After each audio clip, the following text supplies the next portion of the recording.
उस दिन के बाद पूरा घर सूना और टूटा हुआ महसूस होने लगा। हाको और बाकों के पिता अपनी पत्नी को खेतों, जंगलों और गांव में हर जगह ढूंढते रहे।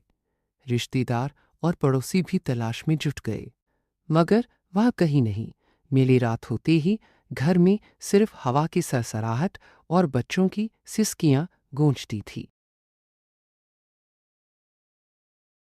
दिन बीतते गए, पर उम्मीद धीरे धीरे टूटती जा रही थी। हाको चुप रहने लगा, जबकि बाको अक्सर माँ को याद कर रो पड़ता। उनके पिता की आंखों में गहरी उदासी जम गई थी। हर शाम वे दूर खेतों की ओर देखते, जैसे माँ लौट आएगी। एक दिन गहरी मायूसी में हाको और बाको खुद खेतों की ओर निकल पड़ा। वे उसी जगह पहुंचे जहां जादुई पेड़ खड़ा था। हवा शांत थी और पेड़ के पत्ते हल्की रोशनी से चमक रहे थे।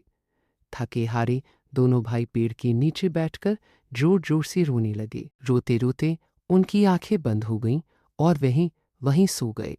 उसी नींद में उन्होंने एक अद्भुत सपना देखते हैं। उन्होंने अपनी माँ को एक बेहद सुंदर, चमकदार स्वर्ग जैसी जगह पर देखा। वह सफ़ेद पंखों वाली परियों के साथ हंसती खेलती घूम रही थी। परियां उनकी माँ को पूरे परीलोक की सैर करवा रही थीं। चारों ओर चमकते पौध, दूध जैसे बहते झरने और रंग बिरंगे फूल थे। हवा में मधुर संगीत गूंज रहा था और सुनहरी रोशनी बिखरी हुई थी। उनकी माँ पहले से कहीं ज्यादा खुश और शांत लग रही थी। परियों ने उसे चांदी के पुल, जादुई बगीचे और कांच जैसे महल दिखाए।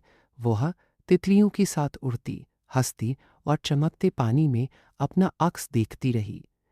हाको और बाको दूर खड़े सब देख रहे थे, पर कुछ कह नहीं सकर। उनके दिल में खुशी भी थी और दर्द भी। अचानक सुबह की हल्की हवा चली और दोनों भाई जाग गए। सच्चाई फिर उनके दिल पर भारी पड़ गई। वे अब भी जादुई पेड़ के नीचे बैठे थे, मगर माँ कहीं नहीं थी। दोनों जोर जोर से रोने लगे और उनकी आवाज़ खेतों में गूंज उठी। हैको सिसकते हुए बोला, मेरी वजह से मेरी माँ मुझसे दूर हो गई।